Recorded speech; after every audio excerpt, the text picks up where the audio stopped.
అందరికీ నమస్కారం. Welcome to big team. ఇప్పుడు మనతో పాటు మాట్లాడడానికి సైకాలజిస్ట్ ప్రసన్న దుర్గ గారు మనతో ఉన్నారు. వారితో మాట్లాడదాం. నమస్తే మ్యామ్. నమస్తే మేడం, మనం ఎప్పుడు కూడా పిల్లల గురించి ఎక్కువగా మాట్లాడుకుంటూ ఉంటాం, కానీ ఈసారి పేరెంట్స్ గురించి ముఖ్యంగా మాట్లాడుకోబోతున్నామని చెప్పొచ్చు. అంటే విమెన్ అనే వాళ్ళకి ఎక్కువగా ఒత్తిడి ఎక్కువగా ఉంటుంది అంటూ ఉంటారు. అయితే అది వర్కింగ్ విమెన్స్‌కా లేకపోతే హౌస్ వైఫ్‌కా అనేది చూసుకుంటే, హౌస్ వైఫ్‌కి ఎక్కువ ఇబ్బందికరంగా మారుతూ ఉంటుంది. స్ట్రెస్ ఎక్కువ తీసుకుంటారు. కోపం ఎక్కువగా వస్తూ ఉంటుంది అంటూ ఉంటాం. నిజంగానే ఇంట్లో ఉన్న వాళ్ళకి అన్నీ ఉంటాయంటారా? నిజంగానే ఉంటుంది. ప్రతి ఆడవాళ్ళు కూడా తప్పనిసరిగా స్ట్రెస్ అనేది తీసుకుని ముందుకు వస్తూ ఉంటారు. కొంతమంది నిత్యం స్ట్రెస్తోనే బతుకుతూ ఉంటారు.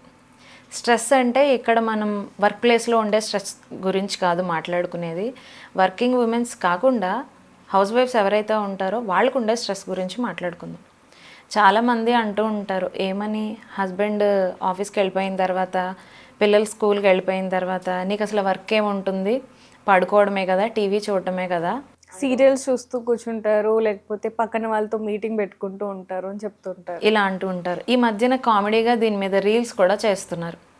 నువ్వు అబ్జర్వ్ చేసినట్లయితే ఆ రీల్స్కి కింద ఉన్న కమెంట్ బాక్స్లో కొన్ని కమెంట్స్ ఉంటాయి. ఆడవాళ్ళు వాళ్ళ ఎమోషన్ ఎక్స్ప్రెస్ చేస్తూ, దయచేసి ఇలాంటి వీడియోస్ పోస్ట్ చేయకండి, చూసేవాళ్ళు ఇదంతా నిజం అనుకుంటారు, ఇంట్లో ఉన్న వాళ్ళకి కూడా స్ట్రెస్ ఉంటుంది అని వాళ్ళ ఎమోషన్ని ఎక్స్ప్రెస్ చేస్తూ ఉంటారు. మరి నిజానికి ఇంట్లో ఉన్న హౌస్ వైఫ్స్కి కూడా స్ట్రెస్ ఉంది అనేది అయితే ప్రూవ్ అయింది కదా అక్కడ. ఇలాగే చాలామంది ఆడవాళ్ళు ఉన్నారు. ఇంకొకటి ఏంటి అంటే, వర్కింగ్ విమెన్స్ ఎవరైతే ఉంటారో వాళ్ళు ఇలా హౌస్ వైఫ్స్ దగ్గరకు వచ్చేసి, మీకేముంది, మేమైతే మార్నింగ్ వెళ్ళి ఈవినింగ్ వస్తాము, మాకు ఎంత వర్క్ ప్రెషర్ ఉంటుందో మీకు అలాంటి ప్రాబ్లమ్స్ ఏమి ఉండవు అంటారు. కానీ ఇక్కడ ఏం జరుగుతుంది అంటే, ఇక్కడ వర్కింగ్ ఉమెన్కి ఒక అడ్వాంటేజ్ ఉంది. అదేంటి, ఒక ఇంట్లో ఉన్న వర్క్ ఏదైనా స్కిప్ చేశారనుకోండి, పెద్దగా ఎవరు ఏమనరు. వర్క్ చేస్తోంది కదా, మార్నింగ్ వెళ్ళి ఈవినింగ్ రావాలి కదా, తనకు టైం ఉన్నప్పుడు చేసుకుంటుందిలే అని వదిలేస్తారు. అదే ఇంట్లో ఉన్న ఆడవాళ్ళు ఒక్క పని స్కిప్ చేసినా కూడా, పొద్దున్నుంచి సాయంత్రం వరకు ఇంట్లో ఖాళీగానే ఉంటావు కదా, ఇవన్నీ చేసుకోలేకపోతున్నావా అనే మాటలు అంటారు. రైట్? ఇలాంటివి ఎన్నో విన్నాము, చూసాము కూడా మనం.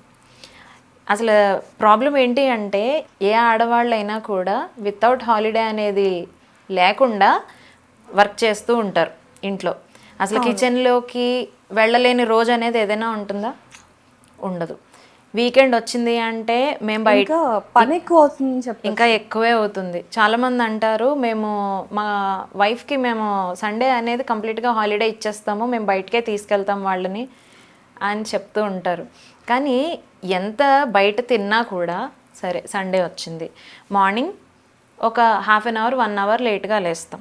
బయటికి వెళ్ళే టైం అంటే 12 ఈజీగా అవుతుంది. 12కి వెంటనే లేచి రెడీ అయిపోయి వెళ్ళిపోయే సిచ్యువేషన్స్ ఏమైనా ఉంటాయా? ఉండవు. అప్పుడు కూడా హస్బెండ్ కంటే పిల్లల కంటే కూడా ఎర్లీగానే లేవాలి. లేచి పిల్లల్ని రెడీ చేసుకొని ఇంట్లో వాషింగ్, క్లీనింగ్ ఇవన్నీ చేసుకొని అప్పుడు ఇంట్లో నుంచి బయటకు వెళ్ళాలి.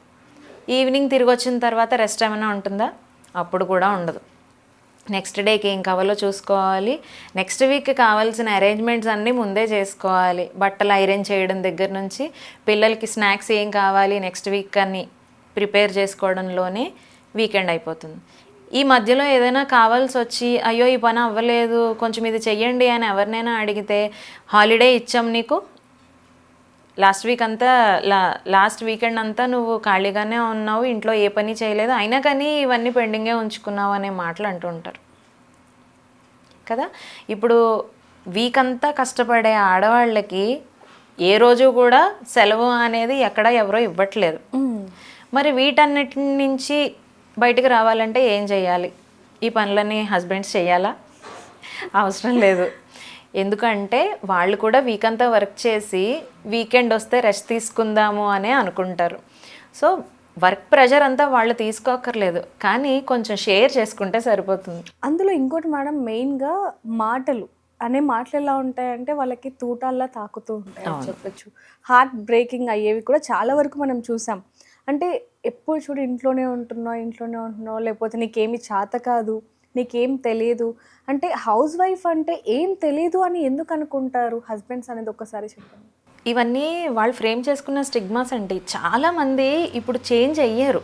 వర్క్ చేస్తున్నప్పుడు కిచెన్లో వర్క్ చేస్తున్నప్పుడు చాలామంది హస్బెండ్స్ వెళ్ళి హెల్ప్ చేస్తున్న హస్బెండ్స్ కూడా ఉన్నారు చాలా ఇళ్లలో. కానీ ఇంకా కొంతమంది ఇలా హస్బెండ్స్ ఎవరైతే సపోర్ట్ ఉండదో ఏ విషయంలోనూ అలాంటి వాళ్ళు ఈ ప్రెషర్కి ఎక్కువ గురవుతున్నారు. స్ట్రెస్ అనేది అలాంటి ఆడవాళ్ళలో ఎక్కువ ఉంటుంది.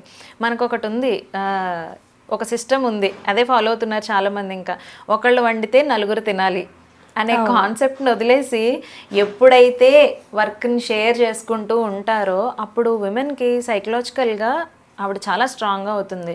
ఇంటి మొత్తం భారాన్ని నేను మోయక్కర్లేదు, షేర్ చేసుకునే వాళ్ళు ఉన్నారు అని చెప్పి ఆవిడ హ్యాపీగా ఫీల్ అవుతుంది. అక్కడ ఏమైంది, తన ఎమోషన్ని షేర్ చేసుకున్నారు. సో ఆ ఎన్విరాన్మెంట్ అంతా కూడా చాలా పాజిటివ్గా ఉంటుంది. మేడం, ప్రతి ఒక్క హౌస్ వైఫ్ దగ్గర నుంచి కూడా వచ్చే ఒక క్వశ్చన్ అని చెప్పొచ్చు. అంటే మా హస్బెండ్స్ ఏం చెప్పరు మాకు, ఏమన్నా అంటే నీకెందుకు అంటారు. ఏదైనా ప్రాబ్లం వచ్చినా, లేకపోతే అది గుడ్ న్యూస్ అయినా బ్యాడ్ న్యూస్ అయినా, ఏ సిచ్యువేషన్ అయినా సరే, ఆఖరికి పిల్లల ఫీజులు అయినా సరే, నీకెందుకు, నువ్వేమైనా కడుతున్నావా, హౌస్ వైఫ్లా ఉండు, ఇలా మాటలు అంటూ ఉన్నప్పుడు తన అసలు పరిస్థితి ఏ విధంగా ఉండొచ్చు అంటారు? ఇక్కడ కంప్లీట్గా హస్బెండ్ అన్ఎడ్యుకేటెడ్ అనుకోండి, అన్ఎడ్యుకేటెడ్ అయినా కూడా నా వైఫ్ని చదివించాలి, తను ఇంటిని లీడ్ చేసేలాగా తనని ప్రిపేర్ చేయాలి, మెంటల్లీ తను స్ట్రాంగ్గా ఉండాలి అనుకునే హస్బెండ్స్ కూడా ఉన్నారు. కానీ ఇప్పుడు మీరు చెప్తున్న దానిలో ఈ హస్బెండ్ ఎవరైతే డామినేటింగ్గా ఉండే క్యారెక్టర్ ఎవరిదైతే ఉందో అలాంటి ఇళ్లలో ఉండే ఉమెన్కి చాలా సైకలాజికల్ ఇష్యూస్ ఉంటున్నాయి. కౌన్సిలింగ్ వస్తారు కొంతమంది. కేవలం దేనికి వస్తారు అంటే వాళ్ళ ఎమోషన్ని బయటికి చెప్పుకోవడానికి ఎవరూ లేకపోవడం వల్ల వస్తుంటారు. రీసెంట్గా ఒక విమెన్ వచ్చారు, పిల్లల్లో ప్రాబ్లము అనుకుంటున్నారు ఆవిడ, కానీ పిల్లల్లో ఏమీ లేదు. ఈవిడ చెప్పింది ఎవరూ వినట్లేదు. ఫస్ట్ ఆవిడ ఎలా ఉంది, కనీసం తిందా లేదా అనే సంగతి కూడా లేరు. ఇంట్లో ఉండే ఆడవాళ్ళు అంటే అంత చులకనతో చూసే మగవాళ్ళు కూడా స్టిల్ ఇంకా ఉన్నారు. ఈ స్టిగ్మా పోవాలి. ఏదైనా ఎమోషన్ ఉంది, ఒక డెసిషన్ తీసుకుంటున్నాము అంటే అందరి ఒపీనియన్ కూడా తీసుకోవడం అనేది అవసరం. ఇంకొకటి ఏంటి అంటే ఇందాక మనం చెప్పుకున్న టాపిక్, వీకెండ్ వస్తుంది అంటే ఆడవాళ్ళు భయపడే సిచ్యువేషన్స్ కూడా ఉన్నాయి. ఎందుకు అంటే సండే వచ్చింది అంటే టీవీల ముందు నుంచి కదలరు, ఒక టైం ఉండదు, ఎవరికి నచ్చిన టైంలో వాళ్ళు నిద్రలేస్తూ ఉంటారు. మెయిన్ కుకింగ్ మేడం, ఎందుకంటే డైలీ అనేది వేరేమో కానీ సండే మాత్రం చికెన్ మటన్ వాళ్ళకి వెరైటీగా రోజు అదే ఏం స్పెషల్ డిషెస్, ఏదైనా స్పెషల్గా కావాలి, ఇది తినాలనిపిస్తుంది, అది తినాలనిపిస్తుంది అని చెప్పి పిల్లల దగ్గర నుంచి అత్త మామ హస్బెండ్ అందరూ అంటూ ఉంటారు. కానీ ఎవరైనా సహాయం చేస్తారా అంటే అది కూడా చేయరు, ఎవరు రారు. ఎవరి ప్రిఫరెన్స్ వాళ్ళకు ఉంటుంది, ఇది కావాలి అది కావాలి అని అడుగుతూ ఉంటారు. సండే వచ్చిందంటే పిల్లలు ఇంట్లోనే ఉంటారు, వాళ్ళు అల్లరి భరించాలి, వీళ్ళందరినీ సాటిస్ఫై చేయాలి అంటే మరి ఆ విమెన్కి ఎంత ప్రెషర్ ఉంటుంది, ఎంత స్ట్రెస్ ఉంటుంది. ఎవరు హెల్ప్ చేయరు. సినిమా ఒకటి పెట్టుకొని ఆ సిరీస్ కంప్లీట్ అయ్యే వరకు ఇంకా టీవీల ముందు నుంచి కథలు ఆర్డర్ వేస్తుంటారు, నాకు అది కావాలి ఇది కావాలి ఇది చెయ్యి అది చెయ్యి అని చెప్పేసి.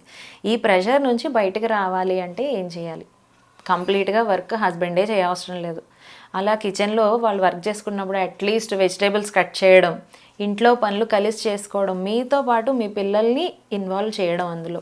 జస్ట్ అంటే మనస్ఫూర్తిగా హ్యాపీగా ప్రేమగా మాట్లాడితే చాలు. చాలా మంది వైఫ్స్ ఎక్స్పెక్ట్ చేసేది ఇదే, మీరు మాకేమీ కొనివ్వక్కర్లేదు, అట్లీస్ట్ నేను చెప్పేది విని కొడితే చాలు అని అనుకుంటారు. అక్కడే వాళ్ళకి చాలా స్ట్రెస్ అనేది రిలీఫ్ అయిపోతుంది.